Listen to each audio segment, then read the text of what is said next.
తాగునీరు అవసరాలను తీర్చడమే కాకుండా పరిశ్రమలను ఏర్పాటు చేయడానికి కూడా ప్రణాళికబద్ధంగా ఆనాటి కాకతీయ సామ్రాజ్యం నుంచి మొదలు పెడితే చివరి నవాబ్ నిజాం నవాబు వరకు కూడా ఈ నదుల యొక్క పరివాహక ప్రాంతంలోనే ప్రాజెక్టులను కట్టడం జరిగింది. ఈరోజు మంజురా నది ఉండొచ్చు, నిజాం సాగర్ ఉండొచ్చు, లేకపోతే ట్యాంక్ బండ్ ఉండొచ్చు, ఉస్మాన్ సాగర్ ఉండొచ్చు, హిమాయత్ సాగర్ ఉండొచ్చు. వరదలను నియంత్రించాలి.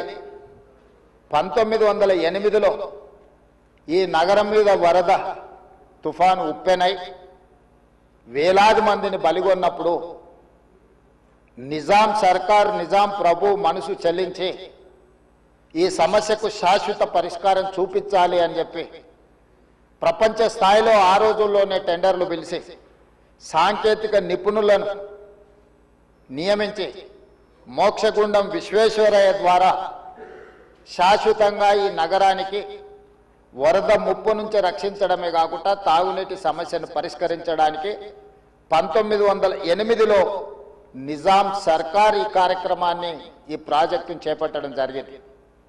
1921-22కు ఉస్మాన్ సాగర్, హిమాయత్ సాగర్ ప్రాజెక్టులను నిర్మించి ఈ రోజుకు 105 సంవత్సరాలైన ఈ పట్టణం నగరం మహానగరంగా విస్తరించిన 105 సంవత్సరాల క్రితం నిజాం ప్రభు నిర్మించిన ఉస్మాన్ సాగర్, హిమాయత్ సాగరే హైదరాబాదు ప్రజల యొక్క దాహార్తిని, ప్రజలకు పాపులర్గా గండిపేట నీళ్ళు అని తెలుసు. హైదరాబాద్కి ఎవరైనా వచ్చి కొంచెం హుషారైతే గండిపేట నీళ్ళు అడ్డట్టున్నాయని అంటుంటారు మనోళ్ళు పెద్దలు. అంటే గండిపేట నీళ్ళలో వికారాబాద్ నుంచి వచ్చే నీళ్ళల్లో ఒక గొప్ప మహత్వం ఉంది. వికారాబాద్ అడవి ఏదో పిచ్చి మొక్కలతో మొలిచిన అడవి కాదు అధ్యక్ష, వనమూలికలతో కూడుకున్న అడవి.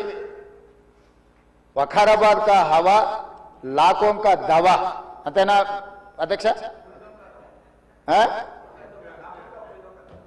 లాఖోం మరీదోం కా దవా. టీబీ వచ్చిన వాళ్ళని తీసుకెళ్లి వికారాబాదులో వదిలేస్తే అక్కడ 3 నెలలు ఉంటే నేచరే వాళ్ళని క్యూర్ చేసే విధంగా, అంటే నిజాం వికారాబాద్ అడవులను పిచ్చి మొక్కలతో కాకుండా వనమూలికలతో కూడుకున్న చెట్లను నాటి వాటిని పెంచడం వల్ల వికారాబాదులో టెంపరేచర్స్ తక్కువ ఉంటాయి అధ్యక్ష. హైదరాబాదులో ఈ చుట్టుముట్టుతుండే టెంపరేచర్ కంటే 2-3 డిగ్రీలు వికారాబాద్ అనంతగిరి కొండల్లో టెంపరేచర్ తక్కువ ఉంటుంది. అక్కడ గాలి, అక్కడి నీరు చాలా గొప్ప వనమూలికలతో కూడుకున్నది. ఆ నీళ్ళే గండిపేటకు వచ్చి ఆ గండిపేట